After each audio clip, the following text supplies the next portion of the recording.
데살로니가전서 5장 16절에서 18절.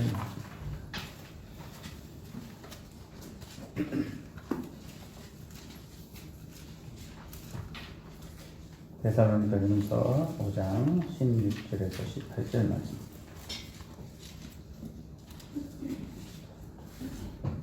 제가 봉독해 드리겠습니다. 항상 기뻐하라, 쉬지 말고 기도하라, 범사에 감사하라. 이것이 그리스도 예수 안에서 너희를 향하신 하나님의 뜻이니라. 아멘. 하나님, 오늘도 우리에게 하나님의 음성을 들려주셔서 감사합니다. 이 말씀 우리를 향한 주의 기쁘신 뜻이오니 이제 이 말씀 풀어 우리로 그 뜻이 무엇인지 알게 하여 주옵소서. 성령 하나님께서 우리를 가르쳐 주시고 성령 하나님께서 우리로 그 말씀을 수납하게 하여 주옵소서. 예수님 이름으로 기도드립니다. 아멘. 오늘 명절 연휴의 끝날인데요. 다들 설 연휴 잘 보내셨죠? 우리 민족은 새해를 두 번 맞습니다.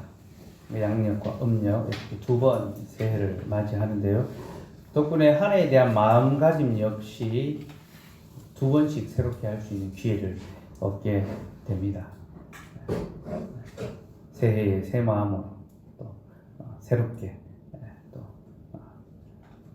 새날을 시작하게 되죠. 그래서 오늘은 창세기 강의를 잠시 미뤄두고 또 새해에 대한 우리의 마음가짐에 대해서 설교를 하려 합니다. 특별히 이 본문을 설교하는 것은 제가 주중에 고신대 우병 교수님하고 이 본문을 말씀 나눔을 하다가 참 유익하고 은혜가 돼서 여러분들과도 함께 나누고 싶어서 이 본문을 택했습니다.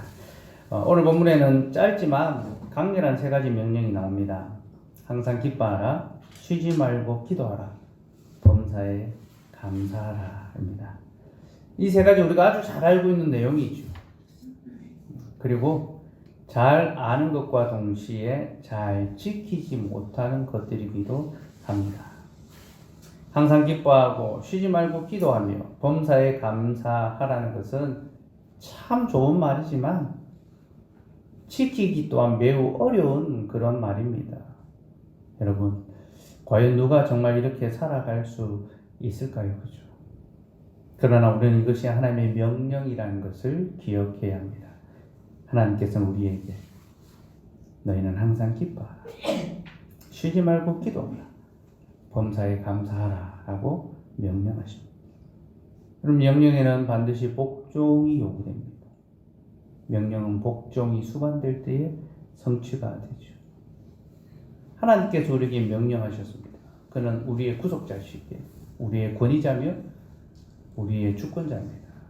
그러니 그는 우리에게 명령할 수 있는 권한이 있으십니다. 우리는 그의 백성이기 때문에 또 그의 자녀이기 때문에 하나님의 명령에 복종하고 따라야 하죠. 그래서 우리는 이 계명이 어렵다 하더라도 지켜야 합니다. 그리고 모든 계명이 그러하듯이 우리가 이 계명에 순종할 때 우리는 비로소 이 계명이 짐이 아니라 복이라는 사실, 실은 이를 통하여 우리가 복을 누리게 된다라는 것을 깨닫게 됩니다. 그럼 하나씩 살펴볼까요? 첫째는 항상 기뻐하라입니다. 항상 기뻐하라는 것은 우리가 살면서 항상 기뻐하며 살아가라라는 그런 뜻이지요. 늘 기쁨으로 삶을 살라는 것입니다. 우리는 이것이 얼마나 어려운 요구인지 잘 알고 있습니다. 왜냐하면 세상에는 기쁜 일보다 슬픈 일이 더 많기 때문입니다. 모세가 시편 90편 10절에서 인생을 이렇게 정의합니다. 우리의 연수가 70이요 강건하면 80이라. 그 연수의 자랑은 수고와 슬픔뿐이요 신속히 가니 우리가 날아가나이다. 저는 이보다 더 정확한 인생에 대한 정의를 찾아보지 못했습니다. 그래서 혹 제가 장례식에 가서 기도할 기회가 생기면, 순서가 생기면 꼭 이 구절로 기도를 시작합니다. 이 땅에서 많은 것을 이루고 큰 이름을 남긴 사람이라 하더라도 또 건강하게 오래 장수한 사람이라 하더라도 인생의 자랑은 수고와 슬픔뿐이라는 거죠. 그 세월이 신속히 날아간다는 것. 그렇습니다, 여러분. 세상을 살며 우리는 수고와 슬픔을 많이 겪습니다. 우리는 살아가면서 기쁜 날이 많기를 바라지만 현실은 기쁜 날보다 오히려 슬픈 날이 더 많다는 것을 우리에게 보여줍니다. 그렇지 않습니까? 살면서 기뻐하는 때보다 근심하고 슬퍼할 때가 더 많지 않습니까? 이것이 죄악된 우리의 실질입니다. 너희는 수고하라. 수고와 고통을 짊어지고 살아가는 것이 인생의 본분이죠. 그러니 여러분, 우리 인생이 이렇게 고된데 우리가 어떻게 항상 기뻐하며 살아갈 수 있겠습니까? 실패를 겪거나 질병에 들거나 어려움을 겪을 때 우리가 어떻게 기뻐할 수 있단 말입니까? 근데 여러분, 오늘 사도가 말하는 이 기뻐한다라는 것의 말의 의미를 우리가 좀 이해한다면 좀 더 이 요구가 무엇인지를 좀 이해하게 됩니다. 여러분, 사도가 지금 말하는 기쁨은요, 외부의 어떤 조건이나 상황 때문에 생겨나는 기쁨이 아니라 자기 안에 주어진 영적인 현실로 인하여 생겨나는 기쁨입니다. 외부의 어떤 조건 때문에 기뻐하는 것이 아니라 내 안에 이미 주어져 있는 어떤 현실, 영적인 현실 때문에 기뻐한다는 거죠. 곧 내가 예수 그리스도 안에서 구원을 받았다는 사실과 하나님의 언약 백성이 되었다는 그 사실로 인하여 기쁨을 누리게 된다라는 바로 그것을 가리킵니다. 그래서 예수 안에서 우리가 기뻐한다라고 그렇게 말하는 거죠. 사랑하는 여러분, 참된 기쁨이 무엇입니까? 참된 기쁨은요, 결코 외적인 조건에서 오지 않습니다. 내가 무언가를 얻음으로써 기뻐하는 것, 그것이 아니라는 거죠. 제가 기사를 보니까 TV에 아이 컨택트라는 프로가 있는데요. 이제 서로 이제 원한이나 혹은 또 관계가 있는 사람들이 나와서 아이 컨택을 하면서 화해하고 그런 프로인데, 로또에 1등에 당첨된 사람이 나오고 또 로또 복권을 몇억 원치를 샀는데 한 번도 당첨 안 된 사람이 나왔더라고요. 둘이 서로 마주 보면서 대화하는 그런 이제 시간이 있었다고 하는데, 자기는 몇억 원의 로또를 샀지만 한 번도 당첨되지 못한 사람이 1등 당첨된 사람에게 나는 당신이 너무 부럽다. 언제쯤 한번 내가 당첨될 수 있으면서 손이라도 한번 만져달라. 길을 달라는 거죠. 당신이 신었던 신발이라도 나한테 좀 주면 좋겠다 하니까 이 로또 1등에 당첨된 사람이 나는 당신이 부럽다. 나는 로또에 1등 당첨됐지만 가족이 없다. 진정한 기쁨은 가족과 함께 평화를 누리고 또 삶을 살아가는 것이지 않느냐, 그렇게 이야기했습니다. 그러니까 이제 이 당첨된 적이 없는 사람이 가족과의 이 사랑과 이 평안도 돈이 있어야 가능하다. 그러니까 정말 나는 당신이 너무 부럽다. 당신의 어떤 물건 하나도 나한테 주면 좋겠다. 그렇게 이야기하니까 이 1등 당첨된 사람이, 만약 당신이 한 달 동안 로또 복권을 안 사고 그 돈으로 가족들과 함께 맛있는 걸 먹고 좋은 시간을 보내면 내가 이제 복권 살 때 신었던 꼈던 장갑을 선물로 주겠다. 그렇게 해서 서로 주고받고 그랬던 프로가 있었다 하더라고요.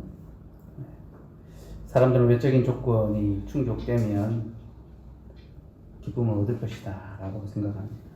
그러나 우리의 참된 기쁨은 그런 외적인 조건에서 오는 것이 아닙니다. 오히려 내면의 상태에서 생겨납니다. 내가 무엇을 가진 것으로 말미암아 기뻐하는 것이 아니라 내가 그리스도께로부터 무언가를 받음으로 말미암아 기쁨을 누리게 되는 거죠.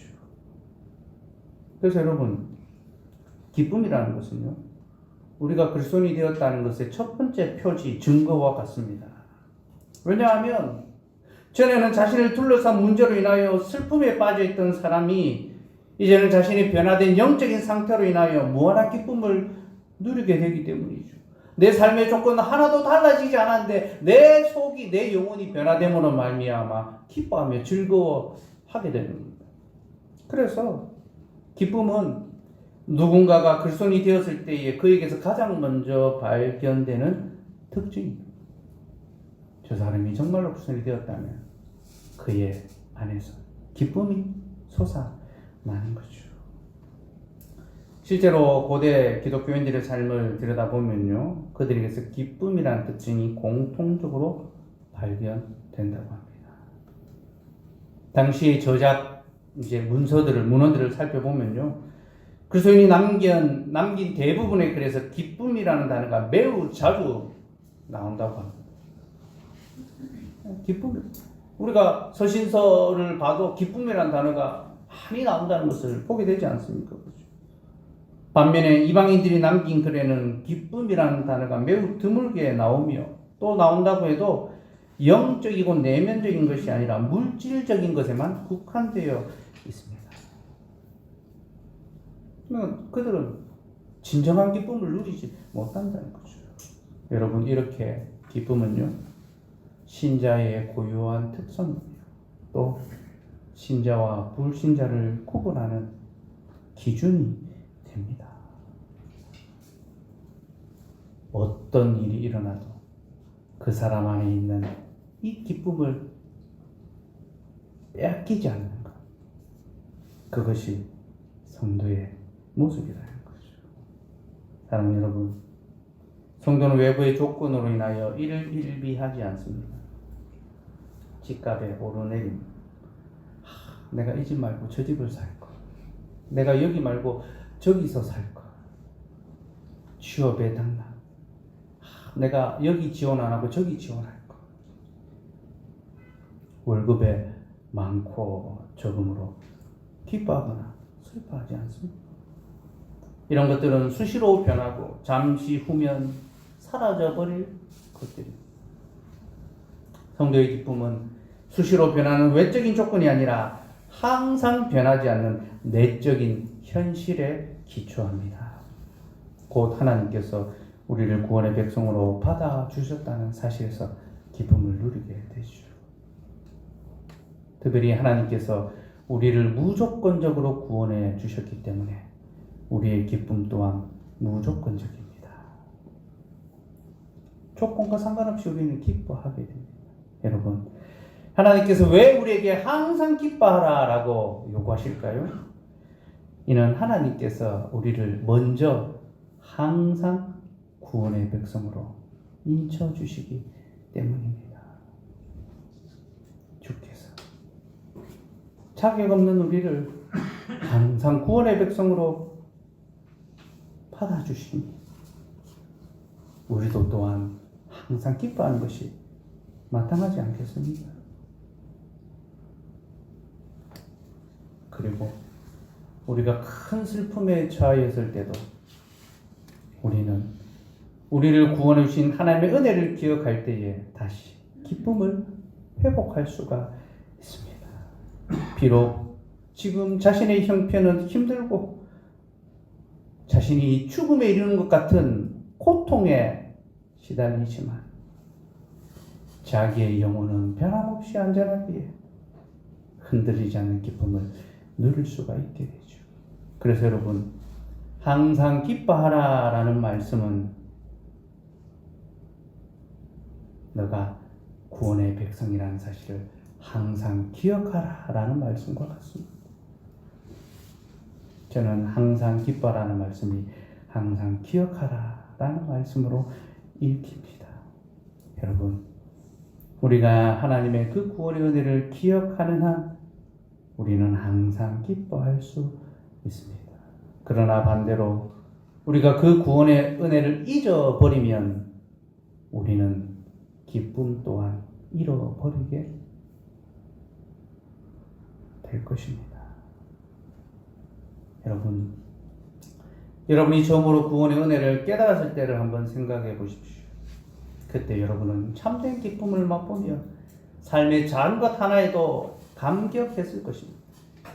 성경을 읽기만 해도 좋고 설교를 듣기만 해도 은혜가 되었을 것입니다. 다들 그런 시절이 있으셨죠. 특별히 여기 저와 대학 시절부터 함께 했던 분들이 계신데요. 저와 처음 말씀을 나누었던 때를 떠올려 보십시오. 그때 여러분들이 말씀의 의미를 깨닫고 얼마나 크게 기뻐했는지 생각해 보십시오.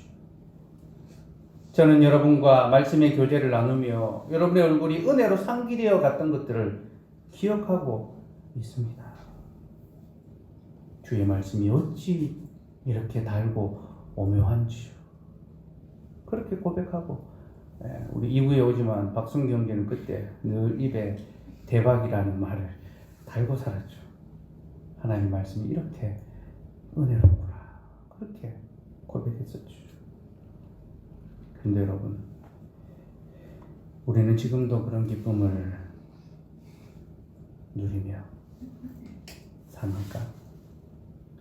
세월이 가고 사회적 위치가 조금씩 생기며 삶의 조건들이 점점 중요하게 여겨지는 지금도 여러분은 구원의 하나님을 인하여 기뻐하고 말씀으로 하나님과 교제하는 것이 기쁨이 되고 있나요? 여전히 예배가 기쁨이며 여호와를 아는 것이 우리에게 가장 큰 즐거움인가요? 아니면 어느새 그런 기쁨은 다 사라져버리고 근심과 염려에 사로잡혀서 끌려가는 그런 삶은 아닌지요. 하나님과의 관계로 기뻐하는 것보다 내가 관계 맺고 살아가는 삶의 환경으로 인하여 한숨 짓고 고민한 일이 더 많은 것은 아닌지 돌아봅시다. 사랑하는 여러분, 참된 기쁨은 외적인 조건이 아니라 내적인 상태에서 온다는 것을 기억합시다. 하나님께서는 우리를 이미 항상 구원의 백성으로 받아주셨습니다. 그리고 하나님 안에서 그 은혜의 교제를 나누게 하십니다. 그래서 여러분, 우리가 하나님과의 관계에 집중하면 집중할수록 우리는 더욱 큰 기쁨을 누리게 됩니다. 반대로 우리가 외적인 조건에 집중하면 집중할수록 우리는 더욱 많이 불행해지고 말 것입니다. 외적인 조건에 집중하면 항상 남과 비교하게 되거든요. 그러니 비교할수록 더 불행해지는 거죠.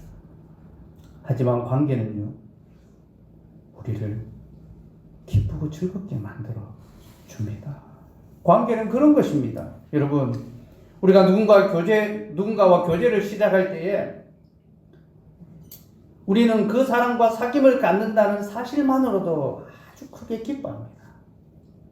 별것 아닌 연락 하나, 전화 한 통화에도 감사하며 고맙게 생각하죠. 제가 아내와 교제를 시작할 때 그때는 휴대폰이 없었습니다. 그래서 삐삐로 연락을 주고받았습니다. 여러분 삐삐 아시죠? 그죠? 메시지를 녹음해서 보내면 삐삐를 칩니다. 그러면 상대방이 이제 진동이 오면 이제 전화를 통해서 상대방의 메시지를 이제 듣죠. 그죠? 좋아하는 마음을 갖고 긴장된 마음으로 삐삐를 보냅니다. 목소리를 가다듬고 좋은 말을 녹음해서 이제 보내죠. 그렇게 메시지 삐삐를 보내고 나면 다시 회신이 올 때까지, 삐삐가 돌아올 때까지 노심초사하면서 기다립니다. 삐삐를 확인했을까? 언제 다시 답장이 올까? 두근두근거리며 설레는 마음으로 답장이 올 때까지 기다립니다. 요즘 뭐 카톡에서는 상대가 확인했는지 안 했는지 바로 이제 보이죠, 그죠? 근데 그때는 답장이 올 때까지는 알 길이 없습니다. 그러다가 연락이 오면 한없이 기쁜 마음으로 불이 났게 공중전화로 달려갑니다. 그리고 온 얼굴에 웃음을 머금은 채로 메시지를 확인하죠. 행여 하나라도 놓칠까 싶어서 목소리 하나, 숨소리 하나 다 놓치지 않고 들으려고 집중을 합니다. 그리고 한 번이 아니라 몇 번이나 다시 전화해서 그 메시지를 듣고 또 듣고 합니다. 이게 이제 아날로그 감성이 주는 애틋함, 참 교제의 즐거움 그런 것들인데요. 아내와 교제를 시작할 때에 참 그런 작은 기쁨들이 넘쳤습니다. 제가 설교 준비하면서 그때를 생각해 보니까 나도 그런 때가 있었구나. 지금은 뭐 아내에게 전화 하나 온다고 막 감동이 되고 막 감사가 되고 왜 또 전화했을까? 그때는 그렇게 감사하고 기뻤던 것이 지금은 별로 감사의 거리가 아니더라고요. 왜 그렇습니까? 관계 그 자체, 사귄 그 자체에 집중하니까 작은 것 하나에도 기쁨을 누리게 되는 것. 사랑하는 여러분, 우리가 하나님과의 관계 그 자체에 집중하면 우리는 작은 것 하나에도 기쁨을 누리게 됩니다.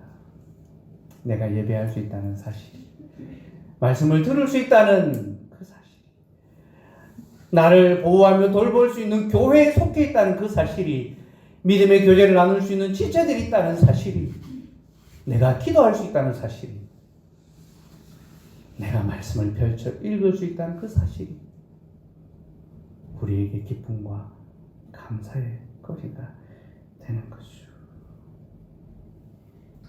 사랑하는 여러분, 우리를 구원하신 구원의 하나님을 기억합시다. 그리고 그가 항상 우리에게 구원의 은혜를 베풀어 주신다는 것을 기억하고 우리도 다시 기뻐합시다. 그 은혜를 기억하며 항상 기뻐하며 살아가는 저 여러분 되기를 바랍니다.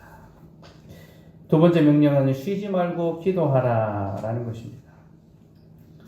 쉬지 말고 기도하라는 건 역시 우리에게는 큰 부담입니다. 왜냐하면 우리는 잠시도 기도하는 것을 힘들어하는 그런 자들이기 때문이죠. 우리는 너무 바빠서 기도하지 않습니다. 너무 바빠서 기도하지 않습니다. 그리고 우리는 너무 안 바빠서 기도하지 않습니다.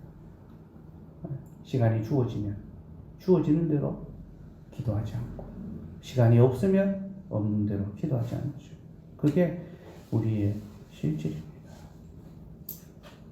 우리는 항상 기도하지 않는 그런 자들입니다. 하나님 우리에게 쉬지 말고 기도하라라고 요청하십니다. 그러니 이는 우리에게 큰 부담이 많습니다. 그러나 여러분, 기도에 있어서 우리가 먼저 주목해야 할 것은요, 기도의 기능이 무엇인가라는 것입니다.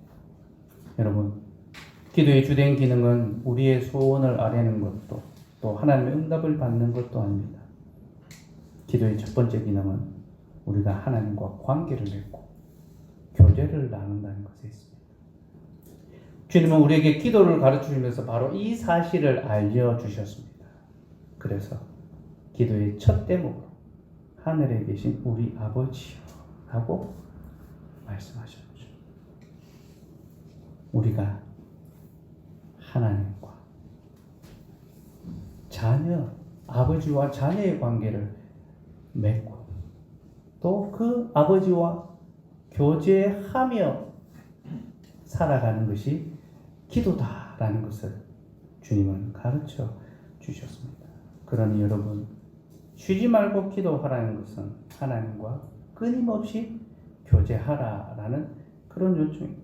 그런 이것은 우리에게 짐이 아니라 복이 되죠. 또 쉬지 말고라는 말은 원어적으로 밑바닥에 이르기까지 멈추지 말라라는 그런 뜻입니다. 밑바닥에 이르기까지 멈추지 말고. 이는 곧 우리가 인생의 깊은 절망에 빠진다 해도 멈추지 말고 계속 기도하라는 것입니다. 그 끝을 알 수 없을 것 같은 절망의 나락으로 떨어져 간다 하더라도 그때도 기도하라는 거죠. 왜 그렇게 요구하십니까? 하나님께서 우리를 그 기가 막힐 웅덩이, 끝이 없는 그 시멘의 바닥에서 건져 주시고 우리에게 힘과 위로를 주시기 때문입니다. 사랑하는 여러분, 쉬지 말고 기도합시다. 그 바닥을 알 수 없을 것 같은 절망의 나락으로 떨어진다 하더라도 기도하는 것을 멈추지 맙시다. 그리하면 그가 들으시고 우리를 수렁에서 건지시고 우리를 다시 일으켜 세우실 것입니다. 또 쉬지 말고 기도하라라는 이 말씀에는요, 하나님의 약속이 담겨 있습니다. 무슨 약속입니까? 하나님께서 우리를 위하여 쉬지 않고 일하고 계신다라는 약속이죠. 하나님 우리를 위하여 쉬지 않고 일하시니 그는 우리가 언제든지 기도하면 우리의 기도를 들어주십니다. 그런 휴무가 없습니다. 하나님께는 브레이크 타임이 없습니다. 우리가 언제든지 우리의 필요를 따라 기도할 때 우리 하나님께서는 들으시고 응답하십니다. 시편 121편 4절 말씀 같이 읽읍시다. 시작. 이스라엘을 지키시는 이는 졸지도 아니하시고 주무시도 아니하시리로다. 요한복음 5장 17절도 읽을까요? 시작. 예수께서 그들에게 이르시되 내 아버지께서 이제까지 일하시니 나도 일한다 하시네. 사랑하는 여러분, 우리를 지키시는 하나님은 졸지도 주무시도 아니하십니다. 그는 쉬지도 않고 지금도 우리를 위하여 일하고 계십니다. 이 하나님을 믿으시기 바랍니다. 그리고 주님이 쉬지 않고 일하시니 우리가 쉬지 말고 기도하는 것은 당연한 거죠. 우리는 주님을 향하여 끊임없이 교제하고 우리의 필요를 아뢰어드려야 합니다.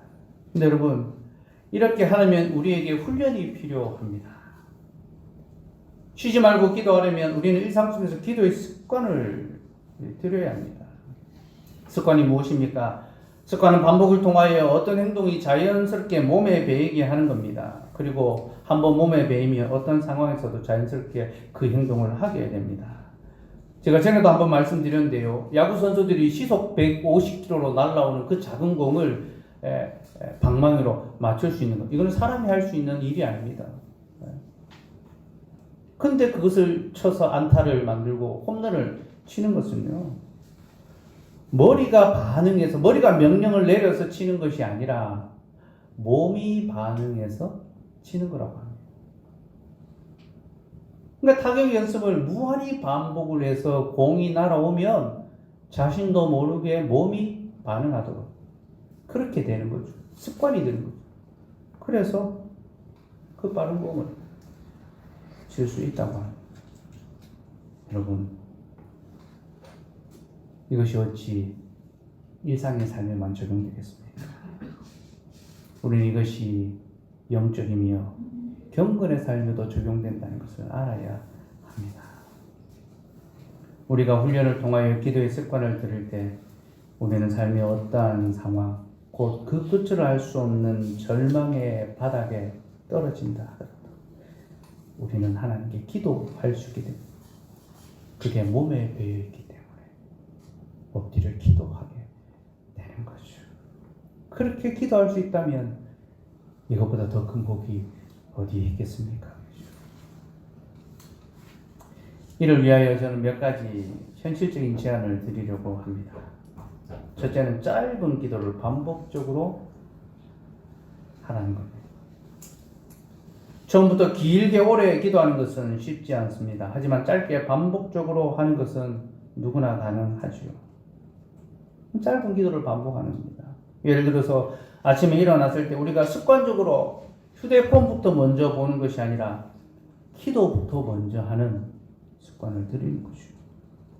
잠시 몇 초간만이라도 하나님께 기도하는 습관을 들이면 우리는 점점 더 자주 또 더 오래 기도하게 될 것입니다.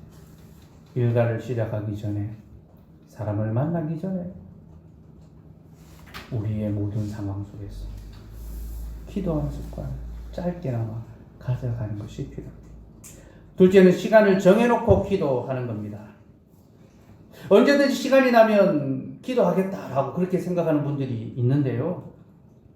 그런 생각은 실은 언제든지 기도하지 않겠다라는 생각과 같습니다. 시간을 정하지 않으면 시간이 있어도 기도하지 않습니다. 그 시간에 다른 것을 하기 마련입니다. 그러니 특정한 시간을 정해놓고 기도하는 것이 필요합니다. 셋째는 교회와 함께 기도하는 겁니다. 우리는 기도의 중요성을 알지만 늘 기도를 소홀히 여기며 살아갑니다. 그리고 하나님 우리 이런 연약함을 아시기에 우리에게 기도의 집을 허락해 주셨습니다. 여러분, 교회는 만민의 기도하는 집이며 교회는 성도들에게 기도를 가르치고 교회는 연약한 종들을 일으켜 세워 기도의 자리로 나아가게 합니다.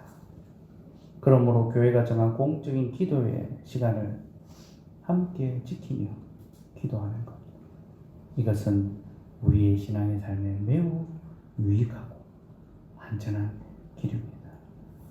여러분, 많은 것을 요구하지 않습니다. 짧게 반복적으로 기도하십시오. 시간을 정해서 기도하십시오. 교회와 함께 기도하십시오. 그래야만 우리는 쉬지 말고 기도하는 법을 배워가게 될 것입니다. 마지막으로 범사에 감사하라를 봅시다. 우리는 먼저 범사에라는 말을 주목해 봐야 하는데요. 이 말은 모든 상황 속에서 혹은 모든 일들 속에서라는 뜻입니다. 즉 우리가 세상에서 어떤 상황을 당하여도 감사하는 마음을 잃지 말라는 것이죠. 또 감사는 유카리스라고 하는데요. 좋다, 카리스, 주신 것. 하나님께서 주신 것은 다 좋습니다 라는 고백이 감사입니다. 그러니 범사에 감사라는 것은 우리가 모든 상황과 일들 속에서 하나님이 주신 것은 다 좋습니다 라는 그런 고백입니다. 근데 여러분, 우리가 이것을 고백하려면요, 우리가 먼저 믿어야 할 것이 있습니다. 우리는 고백이 믿음에서 온다는 것을 알고 있습니다. 사람이 마음으로 믿어 의에 이르고 입으로 고백하여 그죠. 고백은 믿음에서 옵니다. 감사의 고백은 무슨 믿음에서 올까요? 하나님의 섭리에 대한 믿음에서 옵니다. 곧 하나님께서 나의 길을 안전하고 평안한 길로 인도하신다라는 것, 이것을 믿어야 하는 거죠. 비록 지금은 내게 환난을 당하게 하시지만 하나님께서는 이 환난마저도 나를 더욱 유익하게 하실 것이다. 이 하나님의 섭리를 믿어야지만 우리가 범사에 감사할 수가 있습니다. 여러분, 요셉의 삶을 기억해 보십시오. 그는 당장에는 미움을 받았습니다. 또 형제들에게 팔려갔습니다. 그리고 감옥에까지 갇혔습니다. 그러나 하나님께서는 그 모든 것을 합력하여 선으로 바꾸셨고 그 고난을 통하여 그를 더욱 아름답게 빚어 주셨습니다.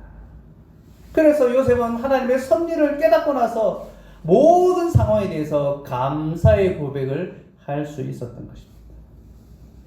욥의 경우도 마찬가지입니다. 그는 극심한 혼란을 겪으면서 이렇게 고백했죠. 나의 가는 길을 오직 그가 아시나니 그가 나를 단련하신 후에는 내가 정금같이 나오리라. 나의 길은 내가 계획하고 내가 아는 것이 아니라 오직 하나님만이 아시기에 그가 나를 단련한 후에는 내가 정금같이 순금같이 나올 것이다. 그렇습니다, 여러분. 하나님의 섭리에 대한 믿음이 있을 때에만 우리는 하나님께 감사를 할 수 있습니다. 그러므로 범사에 감사하라는 것은 하나님의 섭리에 대한 믿음을 가지라는 요청입니다. 하나님의 선하신 섭리를 믿읍시다. 그가 우리에게 당하는 모든 일을 어떠한 악도 합력하여 선을 이루게 하실 것이라는 것을 굳게 믿읍시다. 하나님 때때로 우리의 인생에 뺄셈의 시기를 겪게 하실 때가 있습니다. 손실과 실패, 뒤처짐과 상실, 끊어짐과 헤어짐의 시간을 맞게 하실 때도 있습니다. 그러나 여러분, 그 시간들이 마치고 나면 우리는 하나님께서 결국 우리에게 덧셈의 은혜를 베푸셨다는 것을 깨닫게 됩니다. 우리 하나님께서는 인생의 한편에서는 뺄셈을 하시지만 또 다른 한편에서는 더 큰 덧셈을 준비하고 계십니다. 그는 자기 백성으로 하여금 손해를 당하게 하는 분이 아닙니다. 그는 자기 백성을 지키시며 복되고 유익되게 하시는 분이십니다. 그러니 여러분, 설령 지금 인생의 큰 풍랑을 당하여 이리저리 떠밀려 다니고 있다 하여도 이 풍랑 이년하여 더 빨리 가게 하실 하나님을 믿고 범사에 감사하며 살아가시기를 소원합니다. 말씀을 맺겠습니다. 저는 오늘 말씀을 준비하며 이 말씀이 새해를 맞는 우리에게도 필요하지만 무엇보다 코로나19를 보내는 우리에게 더욱 필요한 말씀이라는 것을 깨달았습니다. 여러분, 코로나19가 우리에게서 빼앗아간 것이 무엇입니까? 기쁨을 빼앗아갔죠. 사람들은 기쁨을 잃어버리고 작은 것 하나에도 쉽게 분노하며 불평합니다. 또한 기도를 빼앗아갔습니다. 하나님께서는 코로나19를 통하여 우리에게 더 많은 기도를 요청하셨지만 우리는 오히려 코로나19를 핑계로 삼아 더 기도하지 않고 있습니다. 또 감사를 빼들어갔습니다. 코로나19는 우리에게 감사를 잊어버리게 만들고 원망만 쏟아내게 합니다. 정부를 향하여, 세상을 향하여, 그리고 하나님을 향하여 많은 원망을 쏟아내게 했지요. 여러분, 감사가 사라진 삶은 참 비참한 삶입니다. 서글픈 인생이죠. 전에 덜 가지며 더 불편해도 감사하며 살았는데 이제 더 많이 가지고 더 편해졌음에도 감사하지 못한다는 것은 참 비극입니다. 비참한 일입니다. 그래서 여러분, 오늘 우리에게 이 말씀이 절실하게 필요합니다. 우리는 우리를 향하신 하나님의 뜻이 무엇인지 듣고 다시 우리의 마음을 다잡아야 합니다. 우리는 다시 기뻐하고 다시 기도하며 다시 감사해야 합니다. 이것이 바로 예수 그리스도 안에서 우리를 향한 하나님의 뜻입니다. 곧 그리스도 예수 안에 있는 우리에게 하나님이 기대하시는 삶입니다. 그리고 여러분, 우리가 진정으로 기뻐하고 기도하고 감사할 때 세상은 우리를 통하여 하나님의 영광을 보게 될 것입니다. 왜냐하면 세상엔 기쁨이, 소통이, 감사가 없기 때문이죠. 그런 세상을 향하여, 그런 우리의 이웃들을 향하여 우리가 기쁨을 전해주고 감사의 말을 나누며 그들을 위하여 기도하고 그들과 소통한다면 그들은 의와 평강과 희락으로 세워지는 하나님의 나라가 무엇인지를 보게 될 것입니다. 이것이 이 모든 명령들을 통하여 하나님께서 이루시고자 하는 뜻입니다. 그러므로 여러분, 항상 기뻐하며 쉬지 말고 기도하며 범사에 감사합시다. 이것이 그리스도 예수 안에서 우리를 향한 하나님의 뜻입니다. 기도하겠습니다.